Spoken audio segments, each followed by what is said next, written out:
அல்ஹம்துலில்லாஹ் வஸ்ஸலாத்து வஸ்ஸலாமு அலா சய்யிதினா முஹம்மதின் வ அலா ஆலிஹி வ அஸ்ஹாபிஹி வ அத்பாஹி வ அஹ்லி பைத்திஹி தஸ்லீமன் கசீரன் கசீரா மபாத். ஃபஅஊது பில்லாஹி மினஷ் ஷைத்தானிர் ரஜீம். பிஸ்மில்லாஹிர் ரஹ்மானிர் ரஹீம். வலா தக்ரபு மாலல் யதீமி இல்லா பில்லதி ஹிய அஹ்ஸன். இன்றைக்கு பாடத்தில் அல்லாஹ் சுப்ஹானஹு வ தஆலா இன்னொரு நஹி செய்கிறான், இன்னொரு விலக்கல் உண்டு. வலா தக்ரபு மாலல் யதீம், யதீமுடைய பணத்துக்கு நெருங்கவும் வேண்டாம். இல்லா பில்லதி ஹிய அஹ்ஸன், ஒரு நல்ல விதம் இருக்கிறது, அந்த விதத்தில் தவிர. ஹத்தா யபுலுக அசுத்தஹு, அந்த விதத்துக்கு நெருங்குவதாக இருந்தாலும் கூட அந்த யதீம் அவருடைய அசுத்தஹு பருவ வயதை அடைந்து விட வேண்டும். வ அவ்ஃபு பில் அஹ்தி, மேலும் இரண்டாவது அல்லாஹ் சொல்கிறான் இந்த ஆயத்தில், அல்லாஹ்வுடன் செய்த உடன்படிக்கை ஒன்று இருக்குது, அடியார்களோடு செய்யக்கூடிய உடன்படிக்கைகளும் இருக்கிறது. இந்த உடன்படிக்கைகளை நிறைவேற்றுங்க. வ அவ்ஃபு பில் அஹ்தி இன்னல் அஹ்த கான மஸ்ஊலா, இந்த உடன்படிக்கைகளை பற்றி கேள்வி கேட்கப்படுவீர்கள். இந்த வகையில் முதலாவது அனாதைகளை பற்றி அல்லாஹ் சுப்ஹானஹு வ தஆலா அவருடைய பணத்தை உபயோகிக்க முடியுமா ஏலாதா என்கிற விஷயங்களை இங்கே பேசுகிறான். யத்தீம்களை பராமரிக்கிறது இஸ்லாத்தில் ஒரு பெரிய நன்மைக்குரிய விஷயம். குர்ஆனுடைய ஹதீஸுடைய தலீல்கள் ஆதாரங்கள் இதற்கு ஏராளமாக வந்திருக்குது. அந்த யத்தீமை பொறுப்பெடுக்கிறது, கண்ணியப்படுத்துறது, அவர்களுடைய பொருள்களை பாதுகாக்கிறது. சில யத்தீமான பிள்ளைகள் செல்வந்தர்களாக இருப்பார்கள், அவர்களுக்கு பொருள் இருக்கும், அவைகளை பாதுகாக்கிறது, அவர்களுக்கு நோவினை கொடுக்காமல் இருக்கிறது, யாரெல்லாம் அவர்களை நோய்க்கின்றார்களோ அவர்களுக்கு எச்சரிக்கை செய்கிறது. இப்படி ஏராளமான குர்ஆன் ஆயத்துகள் உள்ளடங்கியிருக்குது. அத்துடனே ஹதீஸ்களும் வந்திருக்குது. யார் யத்தீமை சீரான முறையில் அநியாயங்கள் ஏதும் செய்யாமல் பராமரிப்பாரோ அவர்களுக்கு ஹஸரத் ரசூலுல்லாஹி ஸல்லல்லாஹு அலைஹி வஸல்லம் அவங்க சொர்க்கத்தை வாக்களிச்சிருக்கிறாங்க. அன வகாஃபிலுல் யதீமி ஃபில் ஜன்னதி ஹாகதா வ அஷார பிஸ் சப்பாபதி வல் உஸ்தா, நடுவிரலையும் சப்பாபா என்ற ஆட்காட்டி விரலையும் ஹஸரத் ரசூலுல்லாஹி ஸல்லல்லாஹு அலைஹி வஸல்லம் ஒன்றிணைத்து, நானும் யத்தீமை பராமரிப்போரும் இவ்வாறாக சொர்க்கத்தில் இருப்போம். சொர்க்கத்துக்கு போகக்கூடிய ஒரு வழித்தான் யத்தீம்களை பராமரிக்கிறது, அவர்களை கண்ணியப்படுத்துறது. குர்ஆன்ல அல்லாஹ் சுப்ஹானஹு வ தஆலா ஏராளமாக பேசியிருக்கின்றான். ஏற்கனவே நாங்கள் இன்றைக்கு ஓதின ஆயத்தும் அவர்களுடைய பொருள்களில் மோசடி செய்யக்கூடாது என்கிறத சொல்றதோட அவர்களுடைய பொருள்களை சாப்பிடவும் கூடாது. இன்னல்லதீன யாக்குலூன அம்வாலல் யதாமா லுல்மன், யாரு அநியாயமாக யத்தீம்களுடைய பொருட்களை உட்கொள்கிறார்களோ, இன்னமா யாக்குலூன ஃபீ புத்தூனிஹிம் நாரா, அவர்கள் தன்னுடைய வயிற்றுகளில் நெருப்பைத்தான் சாப்பிடுகிறார்கள். வஸயஸ்லௌன ஸஈரா, அந்த கொழுந்து வெட்டும் எரியும் நரக நெருப்புகளுக்கு அவர்கள் பலியாகிடுவார்கள், நுழைந்து விடுவார்கள். யத்தீம்களுக்கு இஹ்சான் செய்யணும், உபகாரம் செய்யணும், அவர்களை பலவந்தப்படுத்தக்கூடாது. ஃபஅம்மல் யத்தீம ஃபலா தக்ஹர், யத்தீமை பொறுத்தவரையில் நீங்கள் எந்த ஒன்றையும் அவர்களுக்கு நிர்பந்திக்க வேண்டாம், அவர்களுக்கு கஹ்ரன் பலவந்தமாக செய்யுமாறு சொல்லவும் வேண்டாம், நிர்பந்திக்க வேண்டாம். சிலர் யத்தீம்களுடைய பொருள்களை மிகவும் அதிகமாக சாப்பிடுவார்கள், அவர்களுக்கு எந்தவிதமான உபகாரமும் செய்ய மாட்டார்கள். கல்லா பல்லா துக்ரிமூனல் யத்தீம், சூரத்துல் ஃபஜ்ரில் அல்லாஹ் சொல்கிறான், நீங்கள் எதுவெல்லாம் செய்கிறீங்களோ அது அப்படி அல்ல, நீங்கள் நினைக்கிறீங்க சில விஷயங்கள், கல்லா அவ்வாறு அல்ல, பல் மாறாக லா துக்ரிமூனல் யத்தீம், நீங்கள் யத்தீம்களை சங்கைப்படுத்துவது இல்லை, அவர்களை கண்ணியப்படுத்துறது இல்லை, உபசரிக்கிறது இல்லை என்ற அளவுக்கு அல்லாஹ் சுப்ஹானஹு வ தஆலா இவைகளை ஒரு எச்சரிக்கையாக சொல்வதாக இருந்தால் அவர்களோட நல்ல முறையில் நடந்து கொள்வது எவ்வளோ பெரிய நன்மை என்கிறத சிந்தனை செஞ்சு பார்க்கணும். மேலும் அவர்களுக்கு இஸ்லாஹை ஏற்படுத்துறது, யத்தீம்களுக்கு மத்தியில் அவர்களை பராமரிக்கும் பொழுது அவர்களுக்கு எது நளினமானதாக நல்லதாக அவர்களுக்கு இணக்கமானதாக இருக்குதோ அவைகளை நாங்கள் செய்யணும். இதனால தான் யத்தீம்களை பொறுப்பெடுத்தவர்கள் வந்து ஹசரத் ரசூலுல்லாஹ் இடத்துல கேட்டாங்க. அல்லாஹ் சுப்ஹானஹு வ தஆலா அதற்குரிய பதிலை இந்த முறையில் இறக்கினான். வயஸ்அலூனக அனில் யதாமா, நபியே யத்தீம்களை பற்றி உங்களிடத்தில் கேட்குறாங்க. கொல் சொல்லுங்க, இஸ்லாஹுன் லஹும் ஹைர், அவர்களை நல்ல முறையில் சீர்திருத்தமான விதத்தில் பராமரிக்கிறது மிகவும் சிறந்த ஒரு விடயம், நன்மை தரக்கூடிய விடயம். வஇன் துஹாலித்தூஹும், அவர்களை நீங்கள் உங்களுடைய விடயங்களோட கலக்க செய்வீர்கள் என்றால், உங்களுடைய ஃபங்க்ஷன்களில் உங்களுடைய முக்கியமான இடங்களில் அவர்களையும் நீங்கள் கலந்து கொள்ள வைப்பீர்கள் ஆனால் ஃபஇஹ்வானுக்கும், அவர்கள் உங்களுடைய சகோதரர்கள் தான் என்கிறது அல்லாஹ் இந்த யத்தீம்களை ஒரு சகோதர பந்தத்தோட இணைக்கிறார். இந்த யத்தீம்களை பராமரிக்கிறதின் காரணமாக அவர்களை பொறுப்பெடுக்கிறதுனால ஏராளமான நன்மைகள் இருக்குது. ஹஸரத் ரசூலுல்லாஹி ஸல்லல்லாஹு அலைஹி வஸல்லம் ஏற்கனவே தன்னுடைய 2 விரல்களை, நடுவிரலையும் அந்த ஆள்காட்டி விரலையும் ஒன்று சேர்த்து இஷாரா செஞ்சு காட்டினாங்க. அந்த அளவுக்கு நெருக்கமாக நானும் யத்தீமை பராமரிப்பவரும் சொர்க்கத்தில் இருப்போம். யாரு அல்லாஹ் சுப்ஹானஹு வ தஆலாவுடைய பொருத்தத்தை மட்டும் நாடி ஒரு யத்தீமுடைய, அதாவது 15 வயதுக்கு குறைவான ஆண் பிள்ளையா இருக்கலாம், பெண் பிள்ளையா இருக்கலாம், அவர்களுடைய தலையை தடவுவார்களோ, நபி ஸல்லல்லாஹு அலைஹி வஸல்லம் சொன்னாங்க, மம் மஸஹ ரஅஸ யதீமின், யாரு ஒரு யத்தீமுடைய தலையை தடவுவாரோ, லம் யம்ஸஹு இல்லா லில்லாஹ், அந்த தலையை அவர் அல்லாஹ்வுக்கு வேண்டிய மட்டும்தான், அல்லாஹ்வுடைய பொருத்தத்தை நாடி மட்டுமே தடவுவார் என்றால், கானலஹு பிகுல்லி ஷாரத்தின் ஹசனத்தன், அந்த அவருடைய கையில் படக்கூடிய ஒவ்வொரு முடிக்கும் அல்லாஹ் நன்மையை எழுதுகிறான். ஆனால் இன்றைக்கு எங்களுக்கு பார்க்க முடியும், தாய் இல்லாத தந்தை இல்லாத பிள்ளைகளை கணக்கெடுக்கிறதும் கிடையாது. உம்மா வாப்பா பிள்ளையின் மீது இருக்கக்கூடிய இரக்கத்தை போல உலகத்தில் பிள்ளைகளுக்கு யாருமே இரக்கம் காட்டுறதும் கிடையாது. அப்படி இருக்கும் பொழுது உம்மா வாப்பா இழந்த பிள்ளைகள் பல இன்னல்களுக்கு உள்ளாக்கப்படுவாங்க. அந்த இன்னல்களை விட்டும் தவிர்த்து அவர்களுக்கு கருணை காட்டக்கூடியவர்களுக்கு அல்லாஹ் இப்படியான நன்மைகளை கொடுக்கிறான்.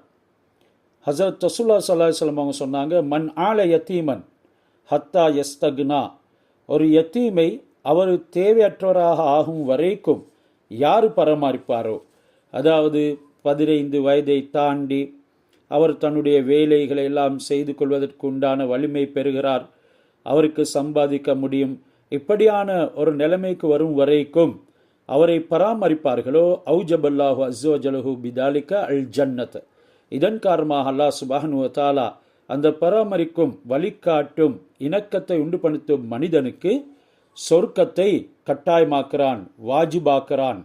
வீடுகளாக சிறந்த வீடு யத்தீம் இருக்கக்கூடிய வீடு தான். ஹைரு பைத்தின் ஃபில் முஸ்லிமீன பைத்துன் ஃபீஹி யத்தீமுன் யஹ்சனு இலைஹி, எந்த வீட்டில் ஒரு அனாதை சிறுவனோ சிறுமியோ இருந்து அவர்களுக்கு நல்ல விதத்தில் உபகாரங்கள் செய்யப்படுமையானால் அந்த வீடு தான் முஸ்லிம்களுடைய வீடுகளில் ஆக சிறந்தது. வஷர்ரு பைத்தின் ஃபீஹி யத்தீமுன் யுஸீஉ இலைஹி, ஆக கெட்ட வீடு அங்கே ஒரு யத்தீம் இருந்து அவருக்கு கெடுதி செய்கிறது தான் என்கிறதனையும் ஹஸரத் ரசூலுல்லாஹி ஸல்லல்லாஹு அலைஹி வஸல்லம் அவங்க சொல்லியிருக்கிறாங்க. எனவே நாங்கள் இந்த யத்தீம்களை பராமரிக்கக்கூடிய நேரத்தில் மிகவும் கவனமாக இருக்க வேண்டும். அல்லாஹ் சுப்ஹானஹு வ தஆலா இவர்களுடைய விடயத்தில் ஏராளமான சட்டங்களையும் சொல்லியிருக்கிறான். பராமரிப்பு அந்த கஃபாலாவுடைய விதத்தையும் அல்லாஹ் கூறியிருக்கிறான். ஃபிக்ஹ் கிதாபுகள் அதனை பற்றி பேசியிருக்குது. இந்த அடிப்படையில் தத்தெடுக்கிறத விடவும் அல்லாஹ் சுப்ஹானஹு வ தஆலா இந்த அனாதைகளை பராமரிக்கிறதுக்கு நல்ல பல கூலிகளை கொடுக்கிறார்.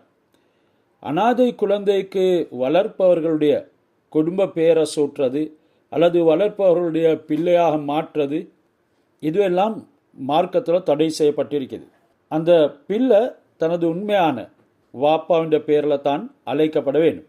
சின்னத்தில் இருந்தே நாங்கள் வளர்க்குறோம், நாங்கள் பராமரிக்கிறோம் என்கிறதுக்காக வேண்டி அந்த வீட்டில் பராமரிக்கப்படக்கூடிய ஆண் உடைய, அதாவது குடும்ப தலைவருடைய பெயர்களை விட இந்த பிள்ளைகளுடைய அனாதை பிள்ளைகளுடைய பெயரை இணைக்கக்கூடாது. இந்த அனாதை புள்ள வளர்ந்து பருவம் அடைந்து பிறகு குடும்பத்துள்ள மற்ற உறுப்பினர்களோட பழகிறது, இவைகள் எல்லாமே கூடாது. இதுவும் அந்த மஹரமுக்கு மாற்றமானது, அந்நியவராகத்தான் கருதப்படுவார். ஹிஜாப் தனிமையில் இருக்கிறது போன்ற சட்டங்கள் எல்லாமே இந்த வளர்க்கப்படக்கூடிய எத்தீமுடைய பிள்ளையுடைய விடயத்தில் பேணப்பட வேண்டும். அப்படி சின்ன பருவத்தில் பாலூட்டு இருந்தால் மட்டுமே அங்கே அவங்களுக்கு அந்த கலந்திருக்கக்கூடிய ஒரு அனுமதி உண்டு.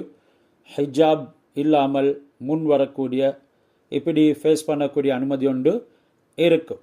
சாப்பாடு, உடுப்பு, இரக்கம் காட்டுறது, இது எல்லாத்திலையும் அனாதை பிள்ளைக்கு சொந்த பிள்ளைகளை போல நடந்து கொள்வது, சமத்துவம் பேணுறது அவசியம் என்று சொல்லி இஸ்லாம் எங்களுக்கு சொல்லியிருக்கிறது. ஒரு புள்ள பருவம் அடைந்த உடனே அந்த பராமரிப்பு முடிகிறதில்லை.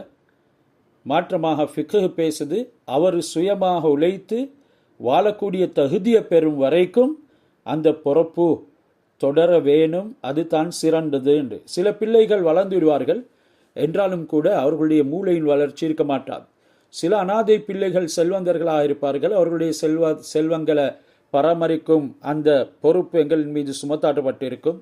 இப்படி அவர்கள் பருவ வயது அடைந்ததன் பின்னாலும் அந்த கொடுக்கல் வாங்கலுடைய சரியான பிரித்தறிவு இல்லாமல் பணங்களை வீணாக்க செய்யக்கூடியவர்களாக இருப்பார்களே, ஆனால் அவர்களை தொடர்ந்தும் அந்த நிலைமை சீர் வரும் வரைக்கும் பராமரிக்கிறதுக்கு இஸ்லாம் அனுமதி கொடுத்திருக்குது.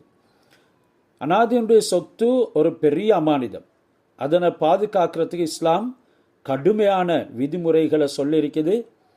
அனாதையுடைய சொத்தை நிர்வகிக்கும் பொறுப்பு அந்த அனாதையுடைய தந்தை வசியத் செஞ்சிருந்தா அவங்களுடைய அனாதையுடைய பாட்டன் அப்பா அவர்களுடைய பொறுப்பு போகும். இல்லாட்டி நீதிமன்றத்தால், கோர்ட்ஸால் யாரையாவது நியமிக்கலாம். இது இஸ்லாத்தினுடைய சட்டம்.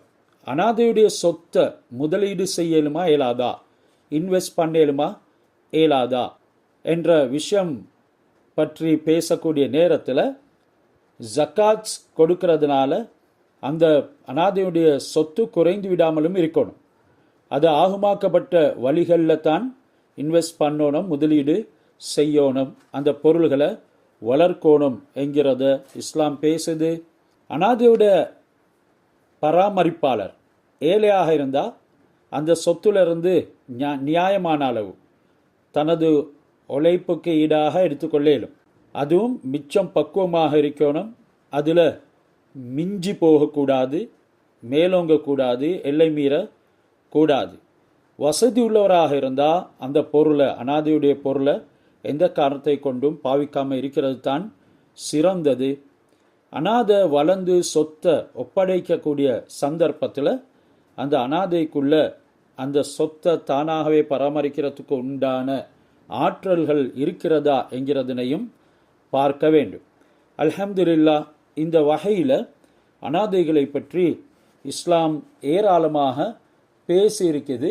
அதன் பின்னால் அல்லாஹ் சுப்ஹானஹு வ தஆலா 34வது ஆயத்தில் 35வது ஆயத்தில் வ அவுஃபுல் கைல இதா கில்தும், நீங்கள் அளந்து கொடுப்பதற்குரியவர்களாக இருந்தால் அந்த அளவைய நிரப்பமாக செய்யுங்கள். வ அவுஃபுல் கைல, நீங்கள் ஏதேனும் அளந்து கொடுக்கிறதாக இருந்தால் அந்த அளவு நிறுவைய பூர்த்தியாக செஞ்சுவிடுங்க. வ அவுஃபுல் கைல இதா கில்தும் வஸினு பில் கிஸ்தாசில் முஸ்தகீம், நேரான தராசை கொண்டு அதனை நீங்கள் நிறுங்க. வசினு நீங்க நெருங்க பில் கிஸ்தாசில் முஸ்தகீம் நேரான தராசை கொண்டு நெருங்க.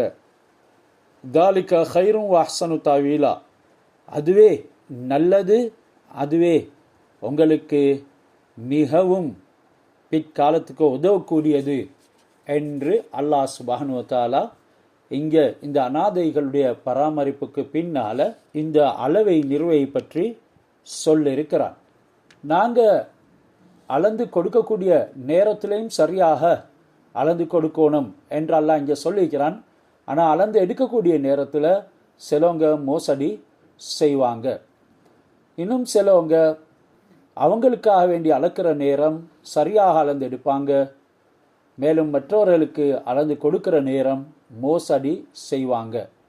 இப்படியாக நடந்து கொள்ளக்கூடியவர்கள் மோசடிக்காரர்கள், அநியாயக்காரர்கள். கிஸ்தாஸ் என்கிறது கிஸ்த் என்ற வார்த்தையிலிருந்து வந்திருக்குது. கிஸ்த் என்கிறதுக்கு நீதி என்ற கருத்தும் இருக்குது. நல்ல முறையில் நீதமான முறையில் நடந்து கொள்றதுக்கு தான் கிஸ்த் என்று சொல்லப்படுது. இந்த வார்த்தை ரோம மொழியிலிருந்து இட்டலி மொழியிலிருந்து அரபு மொழிக்கு வந்தது என்று சொல்லியும் ஒரு கருத்து இருக்குது. என்றாலும் அரபு மொழித்தான் அனைத்துக்கும் முதன்மையானது, அல்லாஹ் சுப்ஹானஹு வ தஆலா பேசுவதற்கு தேர்ந்தெடுத்தது என்கிறதனையும் நாங்கள் மறந்துவிடக்கூடாது.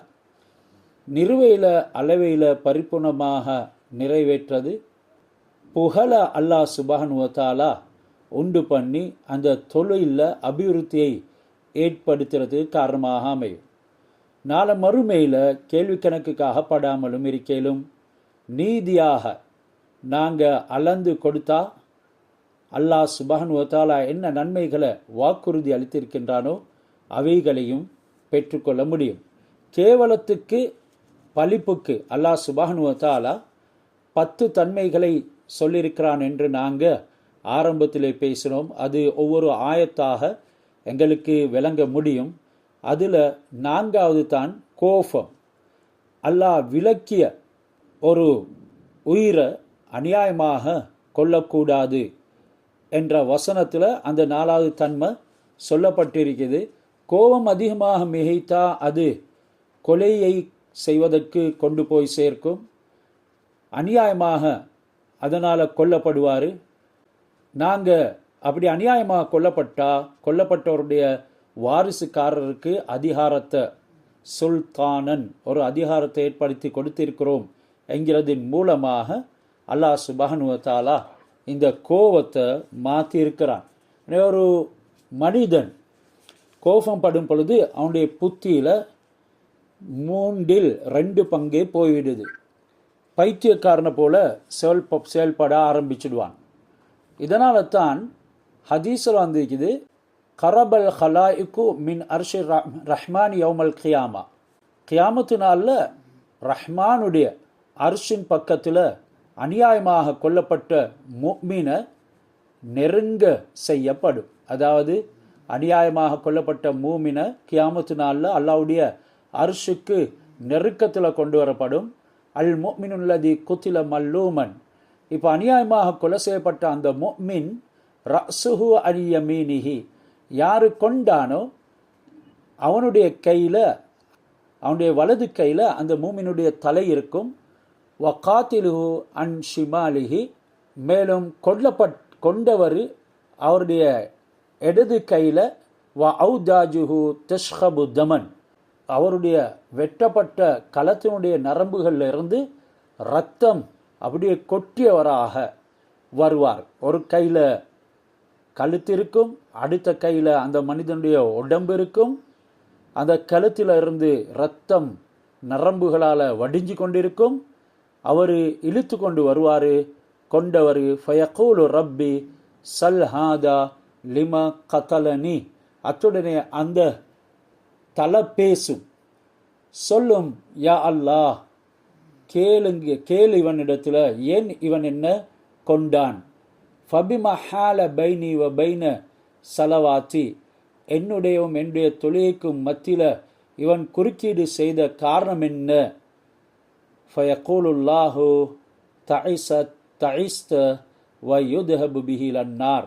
அல்லாஹ் சுப்ஹானஹு வ தஆலா அந்த கொண்டவனை பார்த்து சொல்லுவான், நீ நாசமாகிட்டாய், உன்னை நரகத்தில் இழுத்து போடப்படுகிறது என்று கூறுவான். இதனால் இந்த வெட்கக்கேடான செயல்கள் இவைகளில் இருந்து நாங்கள் எங்களை பாதுகாத்து கொள்ளணும்.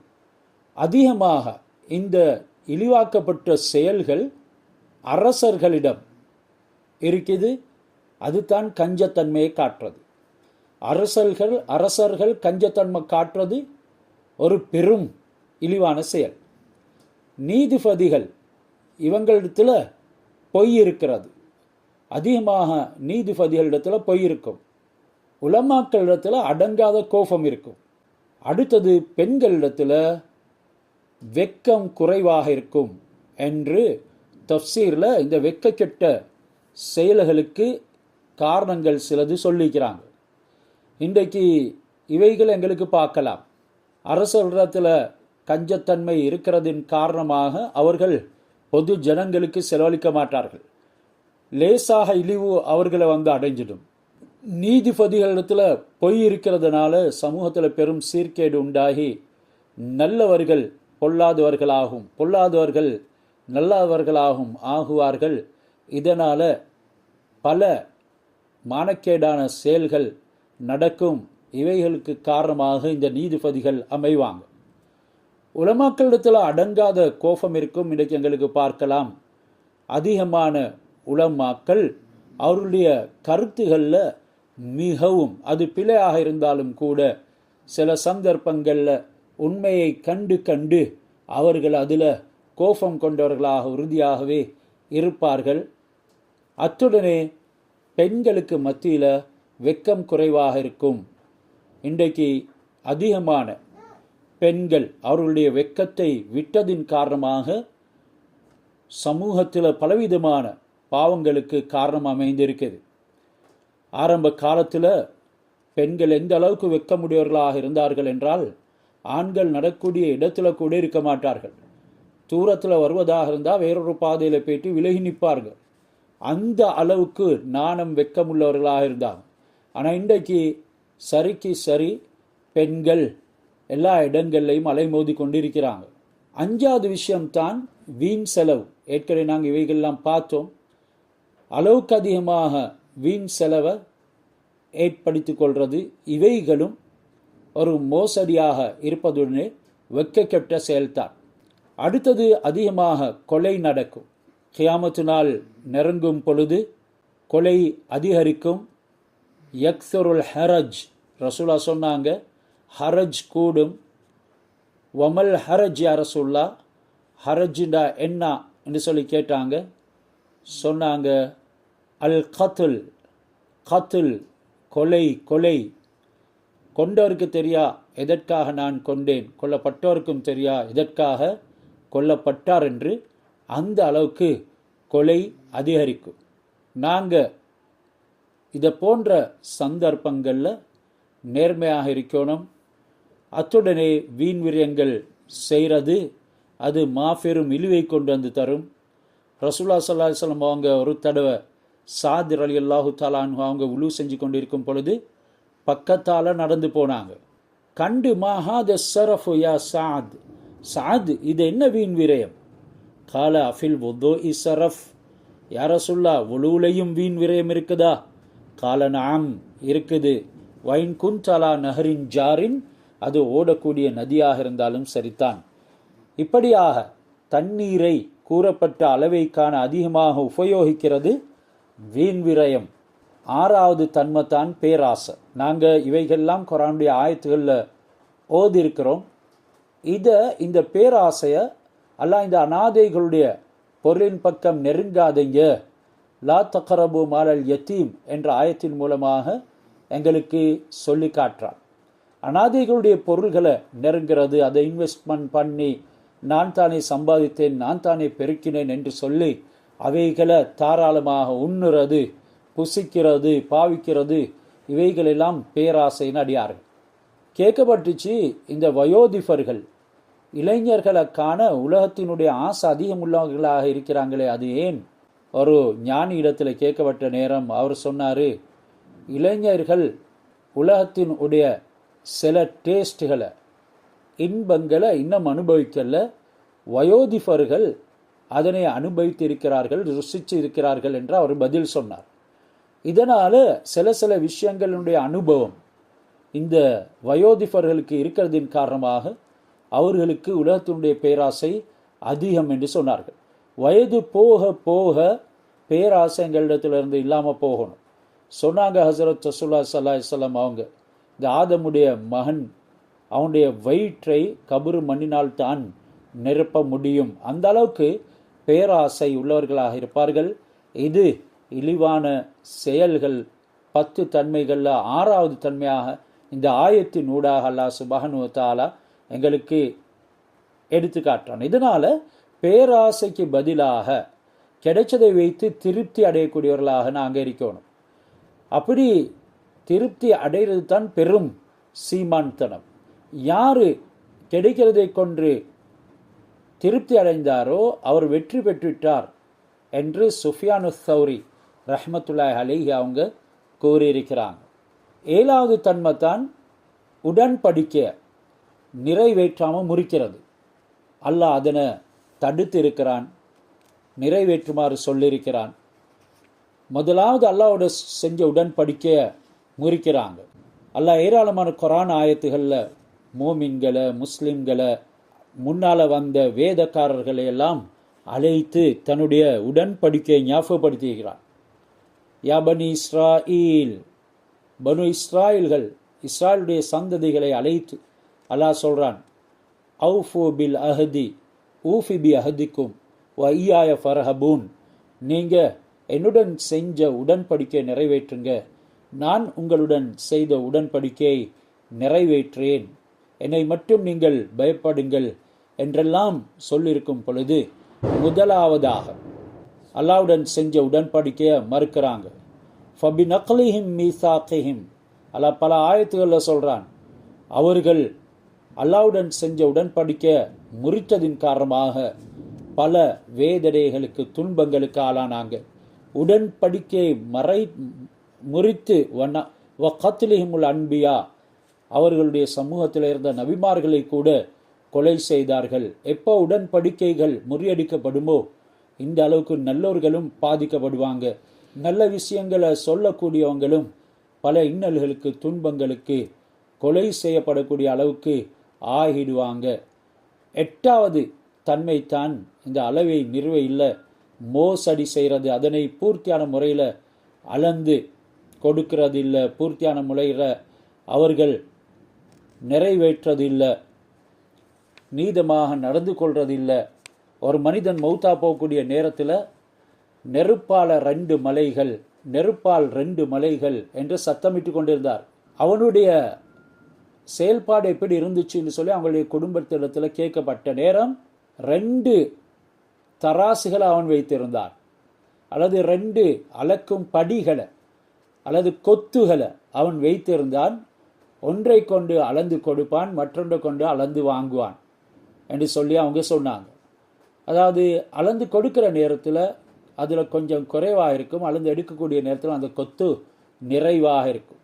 இதனால் வியாபாரிகளை பார்த்து ஹஸரத் ரசூலுல்லாஹி ஸல்லல்லாஹு அலைஹி வஸல்லம் அவங்க சொன்னாங்க, யா மாஷரத் துஜ்ஜார், வியாபார கூட்டத்தினரே, வியாபாரிகளே, இன்னல்லாஹ பஅஸுக்கும் யௌமல் கியாமத்தி ஃபுஜ்ஜாரன், கியாமத்து நாளன்று அல்லாஹ் சுப்ஹானஹு வ தஆலா உங்களை ஃபுஜ்ஜார்களாக, கெட்டவர்களாக, பாவிகளாக எழுப்பாட்டுவான். இல்லாமன் சதக வ வசல வ அத்தல் அமானத, யார் உண்மையை சொல்லி சீரான முறையில் யாருக்கு சொத்துகள் போய்ட்டு சேர வேண்டுமோ, அதனுடைய முறைகள் போய்ட்டு சேர வேண்டுமோ அதனை சேர்த்து வைத்து அமானிதத்தை நிறைவேற்றினார்களோ அவர்களை தவிர அப்படி இல்லாத அனைத்து வியாபாரிகளும் கியாமத்து நாளில் ஃபுஜ்ஜார்களாக, அநியாயம் செய்தவர்களாக எழுப்பாட்டப்படுவார் என்கிறது நபி ஸல்லல்லாஹு அலைஹி வஸல்லம் அவங்க சொன்னாங்க. அத்தாஜிரு சதூக்கு, உண்மையான வியாபாரி நாளும் மறுமையில நபிமார்களோட, ஷுஹதாக்களோட, நல்லவர்களோடு எழுப்பப்படுவார் என்று நபி ஸல்லல்லாஹு அலைஹி வஸல்லம் சொல்லியிருக்கிறார். இதனால் வியாபாரம் செய்யக்கூடிய நேரத்தில் ஹலால் ஹராம மிகவும் துல்லியமான முறையில் நாங்கள் பேணணும். சொன்னாங்க ரசூலுல்லாஹ், அல் ஹலாலு பையனுன் வல் ஹராமு பையனுன். ஹலால் இன்னவென்று தெளிவாக சொல்லப்பட்டிருக்கிறது, ஹராம் இன்னவென்று தெளிவாக கூறப்பட்டிருக்கிறது, பயான் செய்யப்பட்டிருக்கிறது. இன்னல் ஹலால பையனுன் வைனல் ஹராம பையனுன் பைனஹுமா உமூருன் முஷ்டபிஹாத். அந்த ரெண்டுக்கும் மத்தியில் முஷ்டபிஹாத்தான, அதாவது சந்தேகமான விடயங்களும் இருக்குது. சந்தேகத்தை நீங்கள் தவிர்த்து கொள்ள வேண்டும். ஃபமனித்தக சுபஹாத்தி ஃபகதிஸ்தப்ர அலி தீனிஹி வ இர்பிஹி. யார் சந்தேகமான விடயங்களை விட்டும் தன்னை பாதுகாத்துக் கொள்வார்களோ அவர்கள் தான் தன்னுடைய மார்க்கத்தையும் மானத்தையும் பாதுகாத்துக் கொண்டார்கள். ஒமன் வகாஃபி சுபஹாத்தி வகாஃபில் ஹராம். யார் சந்தேகமான விடயங்களில் ஈடுபட்டு விடுவாங்களோ, அதனை செய்ய ஆரம்பிப்பாங்களோ, ஹராத்தையே செய்து விட்டார்கள். வகாஃபில் ஹராம் என்றதன் பின்னால் நபி ஸல்லல்லாஹு அலைஹி வஸல்லம் ஒரு உதாரணத்தையும் சொன்னாங்க. கர்ராஇ யர்ஆ ஹவுலல் ஹிமா. ஒரு வேலிக்கு அருகாமையால் மேயக்கூடிய ஆற்றை போல, வரம்பின் பக்கத்தில் மேயக்கூடிய ஆற்றை போல, வரம்புல மேயக்கூடியதை போல, அது அறியாமலேயே அடுத்தவனுடைய வேலிக்கு தலையை போட்டு சாப்பிட்டு விடுகிறது. கர்ராஇ யர்ஆ ஹவுலல் ஹிமா யூஷிகு ஐ யர்தா ஃபீ என்று சொன்ன நபி ஸல்லல்லாஹு அலைஹி வஸல்லம், அலா அறிந்து கொள்ளுங்கள், வ இன்ன லிக்குல்லி மலிக்கின் ஹிமா. ஒவ்வொரு அரசனுக்கும் ஒரு பாதுகாப்பு கோட்டை இருக்கிறது, ஒரு பாதுகாப்பு அரண் இருக்கிறது. வ ஹிமல்லாஹி மஹாரிமுஹு. அல்லாஹ் சுப்ஹானஹு வ தஆலாவுடைய பாதுகாப்பு கோட்டை தான் அவன் ஹராமாக்கியது. எதுவரைக்கும் நாங்கள் ஹராத்தில் நிகழமா இருப்போமோ அது வரைக்கும் அல்லாஹ் சுப்ஹானஹு வ தஆலாவுடைய பாதுகாப்பு அரணிலே, பாதுகாப்பு கோட்டையில் நாங்கள் இருப்போம். எப்போ நாங்கள் ஹராத்தை புசிப்போமோ அல்லாஹ் சுப்ஹானஹு வ தஆலாவுடைய பாதுகாப்பை விட்டும் வெளியேறி விடுவோம் என்கிறத இவைகள் எங்களுக்கு சொல்லி காட்டுது. வலா தக்ஃபு மா லைஸ லக பிஹி இல்ம். 36வது ஆயத் தொடர்ந்து எங்களை பார்த்து அல்லாஹ் சுப்ஹானஹு வ தஆலா ஒரு முக்கியமான விஷயத்தை சொல்லுகிறான். அல்லாஹ்வுடைய வார்த்தைகள் அனைத்துமே முக்கியம் வாய்ந்தது. மனிதனை பற்றி நன்கு அறிந்த அல்லாஹ், அவனுடைய தன்மைகளை பற்றி தெரிந்த அல்லாஹ் சொல்லுறான், உனக்கு அறிவில்லாத விடயத்தில் நீ ஈடுபட்டுவிடாதே, அறிவில்லாத விடயத்தை பின்பற்றாதே. ஒரு விஷயம் உனக்கு சரியாக தெரியாது, அதனை பின்பற்றாதே. அறிவில்லாமல் இன்றைக்கு சில விஷயங்களை செய்கிறதுனால தான் மனிதன் துரிதமாக ஹராத்தில் விழுந்துடுறான். அதோட அறிவில்லாத விஷயத்தை பேசுறது. சிலவங்களுக்கு அதனை பற்றிய சரியான தெளிவே இருக்க மாட்டாது, என்றாலும் தெரிஞ்சவரை போல பேசுவார். அல்லாஹ் சொல்றான், உன்னுடைய நாவை மட்டுப்படுத்திக்கோ. வலா தக்ஃபு மா லைஸ லக பிஹி இல்ம். பொதுவாக தக்ஃபு என்ற வார்த்தை பின்பற்றதை தான் சொல்லுது. எதை பற்றி உனக்கு அறிவில்லையோ அதனை நீ பின்பற்றாதே. இன்ன ஸம்அ, ஏனெனில் நிச்சயமாக செவிப்புலன் காது, வல் பஸர பார்வை, வல் ஃபுஆத் உள்ளம், குல்லு உலாயிக கான அன்ஹு மஸ்ஊலா, இவைகள் ஒவ்வொன்றும் அந்த விஷயங்களை குறித்து கேள்வி கேட்கப்படும். மனிதனுடைய ஒவ்வொரு அங்கங்களும் அதன் செயல்களை பற்றி விசாரிக்கப்படும். கியாமத்து நாளில் அவனுடைய செவிப்புலன், பார்வை, இதயம், இவை எல்லாமே செய்த செய்களை அல்லாஹ் சுப்ஹானஹு வ தஆலா இடத்துல சொல்லும். செவி, பார்வை, இதயம் இவைகளுக்கு சம்பந்தம் உள்ள தெரியாத காரியம் ஒவ்வொன்றையும் பின்பற்றத்தை அல்லாஹ் சுப்ஹானஹு வ தஆலா விலக்கியிருக்கிறான் என்ற இந்த ஆயத்தை எங்களுக்கு சொல்லி காட்டுது. எது நாங்கள் காதால கேட்கக்கூடாதோ அதற்கு செவிமடுக்கக்கூடாது. பார்க்கக்கூடாத விடயங்கள் அனைத்தையும் நீ பார்த்து விடாதே. நிர்ணயம் செய்யக்கூடாத விஷயங்கள் எதையும் குறித்து நிர்ணயம் செய்யாதே. அதாவது எந்த விஷயத்தை நாங்கள் எண்ணி பார்த்து அப்படி இப்படி கணிப்பீடு செய்து முடிவெடுக்கக்கூடாதோ அல்லது முடிவெடுக்காட்டியும் கணிப்பீடு செய்ய வேண்டாம் என்று அல்லாஹ் சுப்ஹானஹு வ தஆலா சொன்னானோ அப்படியான விடயங்களையும் ஈடுபடக்கூடாது. இவை ஒவ்வொன்றும் அல்லாஹு தாலா நாளை மறுமையில விசாரணைக்கு உள்ளாக்குவான். தக்க பிரதிபலன் அதற்கு கொடுப்பான். இவைகள் எல்லாத்திலையும் நாவுத்தான் ரொம்ப முக்கியமானது. அப்படி இருந்தும் இந்த ஆயத்தில் அல்லாஹ் சுப்ஹானஹு வ தஆலா நாவை கூறாவிட்டாலும் கூட ஃபுஆத் என்று இதயத்தை சொல்லியிருக்கிறான். அந்த இதயத்தில் உருவாகக்கூடியது தான் அவனுடைய அனைத்து செயல்களுக்கும் காரணமாக இருக்கும். நாவு பேசும், காது கேட்கும், கண் பார்க்கும். இதனால அவன் மிகவும் கவனமாக இருக்கணும். இந்த அனைத்து உடல் உறுப்புகளையும் பிரதானமானவைகளை அல்லாஹ் இங்கே சொல்லியிருக்கிறான். இவைகளை வைத்து அந்த உறுப்புகள் என்னென்ன செயல்பாடுகளை செய்தோ அதை பற்றி அல்லாஹ் கேள்வி கேட்பான். பாவமான விடயத்தை செய்யறதுக்கு அடியான் உறுதி கொண்டா அதற்காக அவன் குற்றம் பிடிக்கப்படுவான் என்கிறது இந்த ஆயத்தினுடைய கருத்து. இதை பற்றி பல ஆயத்துகள் அல்லாஹ் சுப்ஹானஹு வ தஆலா உங்கள் இருதயங்கள் சம்பாதித்ததை கொண்டு உங்களை பிடிப்பான் என்று சொல்லப்பட்டிருக்கிறது. இந்த உலக பற்று மற்றும் தற்பிறமை, மற்றவங்க எங்களை புகழ்ந்து பேசணும், பொறாம, அகம்பாவம், நயவஞ்சகம், இதை போன்ற விஷயங்கள் எல்லாமே இதயத்தினுடைய நோய்கள், உள்ளத்தினுடைய நோய்கள். இவைகளை தவிர்த்து கொள்கிற மனிதன் தான் நாளை மறுமையில் வெற்றி அடைய முடியும் என்கிறத மறந்து விடக்கூடாது. இன்றைக்கு எங்களுக்கு மத்தியில், எங்களுடைய குடும்பங்களுக்கு மத்தியில், உறவுகளுக்கு மத்தியில், ஒரே வீட்டுக்குள்ளேயும் கூட இதை போன்ற விடயங்களின் காரணமாக பெரும் பாவிகளாக மாறிவிடுகிறார்கள். அதனால் அவங்களுக்கு ஒரு அமல் இபாதத்தில் கூட சீரான முறையில் ஈடுபடக்கூடிய பாக்கியம் கிடைக்கதில்லை. உள்ளங்கள் எல்லாம் மௌத்தா போய் இருக்குது.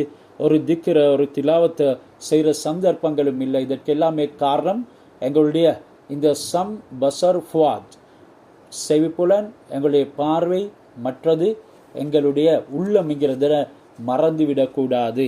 இதனால தான் நீங்கள் அதிகமான சில விடயங்களை அப்படி இருக்கும் இப்படி இருக்கும் என்று சொல்லி எண்ணாதீங்க. அதிகமான உங்களுடைய எண்ணங்கள் பாவங்கள் என்கிறதனையும் அல்லாஹ் குர்ஆன்ல சொல்லியிருக்கிறார். எனவே இப்படி பழிக்கத்தக்க 10 தன்மைகள்ல 9வது தான் அக்கிரமம் செய்கிறது. ஒரு பொருளை அது இருக்க வேண்டிய இடத்தை தவிர்த்து வேற இடங்களில் வைக்கிறதுக்கு தான் அக்கிரமம், மோசடி என்று சொல்றது. அல்லாஹ் ஏவிய காரியங்களில் இல்லாமல் மற்ற விடயங்களில் எங்களுடைய அங்கங்களை உபயோகிக்கும் என்றால் அதுக்கு அக்கிரமம். புறம் கூறுறது, ஏசுறது, திட்டுறது, அவதூறு சொல்றது, மேலும் இசை கருவிகளை கொண்டு அவைகளை அதாவது அவைகளை நாங்கள் இந்த ப்ளே பண்ணுறது, தூசணங்களை சொல்கிறது, இவைகளை எல்லாமே. அதே மாதிரி தூசணமான விஷயங்களை செவி ஏற்கிறது, ஹராமான விஷயங்களை பார்க்கறது, இவைகள் எல்லாமே அக்கிரமமான செயல்கள். குர்ஆனை கேட்கறது, குர்ஆனுடைய விடயங்களை ஆராய்றது, அறிவை தேடுறது, உபதேசங்கள் கேட்கறது, சத்திய வார்த்தைகளை சொல்றது, இவைகள் எல்லாமே எங்களுடைய இந்த சொல்லப்பட்ட உறுப்புகளை சரியான முறையில் செயல்படுத்துவதற்கு உபயோகமாக இருக்கும். பார்வையில் அக்கிரமம் என்கிறது விலக்கியவற்றை நாங்கள் இச்சையோடு பார்க்கக்கூடாது. செல்வத்தில் எங்களை விடவும் அதிகமாக இருக்கக்கூடியவர்களை பார்க்கக்கூடாது.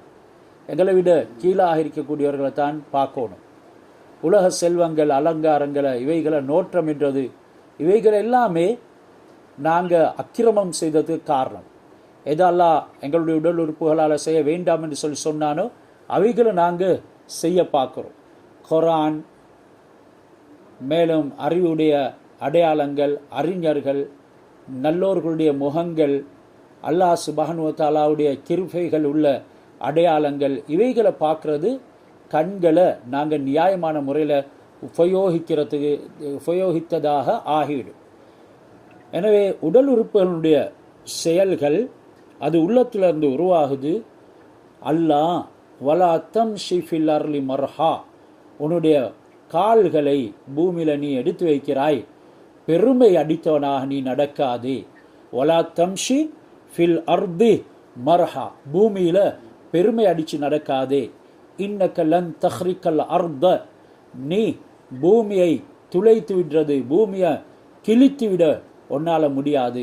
வலன் தபுலுகள் ஜிபால தூளா, உயர்ந்த மலைகளை உன்னால் அடையவும் முடியாது. மலைகளை நீட்டத்தால், நீளமானத்தால் நீ அடையவும் முடியாது என்று அல்லாஹ் இங்கே என்ன சொல்கிறான் என்றால், இந்த இழிவுபடுத்தப்பட்ட 10வது தன்மையை சொல்லி காட்டுறான். பெருமையாக பூமியில் அலைந்து திரியக்கூடாது, பெருமையாக நடக்கக்கூடாது. அப்படி நடக்கிறதுனால பூமியுடைய கடைசி எல்லையை நீ அடைந்து விட முடியாது. அந்த கடைசி எல்லை அடைந்து அந்த பூமியை நீ கிழித்து விட முடியாது. அதுல துவாரம் போட இயலாது. மலைகளை அதனுடைய நீளத்தை நீ அடைய முடியுமா? அதுவும் முடியாது. இப்படி பெருமையாக நடக்கிறதால எந்த பயனும் இல்லை என்று தான் இந்த ஆயத்துகள் எங்களுக்கு சொல்லுது. மன் தஅத்தம ஃபீ நஃப்ஸிஹி வக்தால ஃபீ மஷ்யதிஹி லகியல்லாஹ வஹு அலைஹி கல்பான் சொன்னாங்க ரசூலுல்லாஹி ஸல்லல்லாஹு அலைஹி வஸல்லம். அவங்க தன்னுடைய உள்ளத்துல தன்னுடைய நஃப்ஸில் தன்னை பெருமை கொண்டு அவருடைய நடையில ஒரு ஒய்யாரமான நடக்கிறாரோ அவர் கியாமத்து நாள் அன்று அல்லாஹ் கோபமற்ற நிலைமையில சந்திப்பான். அதாவது அல்லாஹ்வை சந்திக்கும் பொழுது அல்லாஹ் இவனுடன் கடும் கோபம் கொண்டவனாக இருப்பான் என்கிறது இந்த ஹதீஸ் எங்களுக்கு சொல்லி காட்டுது. இப்படியான கெட்ட செயல்கள்ல இருந்து உங்களை நீங்க விலக்கி கொள்ளுங்க. பெருமை அது ஒரு தலையங்கம். அதனை பற்றி நான் இங்க சொல்ல வரல. அது அல்லாஹ்வுக்கு சொந்தமான சிஃபத். யாருடைய உள்ளத்துல ஒரு அணுவளவேனும் பெருமை இருக்குமோ அவர் சொர்க்கம் போக முடியாது என்கிறதென ஹஸ்ரத் ரசூலுல்லாஹி ஸல்லல்லாஹு அலைஹி வஸல்லம் அவர்கள் சொல்லியிருக்கிறாங்க. அத்துடனே சஹாபாக்கள் கேட்டாங்க, எங்களுடைய ஆடைகள், வாகனங்கள், எங்களுடைய மற்றும் உண்டான வீடுகள், நடையுடைய பாவனைகள், இவைகள் எல்லாம் நல்லா இருக்க வேண்டும் என்று சொல்லி நாங்கள் விரும்புகிறோம். இதனால பெருமை அடித்தவர்களாக ஆகிடுவோமா?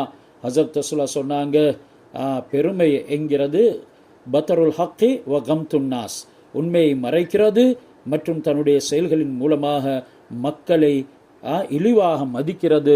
அதாவது உள்ளத்துல மக்களை இழிவாக மதிக்கிறது, தான் செய்கிறது தான் சிறந்தது என்று நினைக்கிறது. இவைகள் தான் பெருமை என்று சொல்லி சொன்னாங்க. இன்றைக்கு நாங்க ஏழைகளோட பேசுறதுக்கு தயார் இல்லை, அவர்களுடைய வீட்டு வாசல்களுக்கு போறதுக்கு தயார் இல்லை. எங்க எது வெளிப்பகட்டாக ஆடம்பரமாக இருக்குதோ அவைகளைத்தான் நாங்கள் கூடுதலாக அணுகக்கூடியவர்களாக இருக்கிறோம்.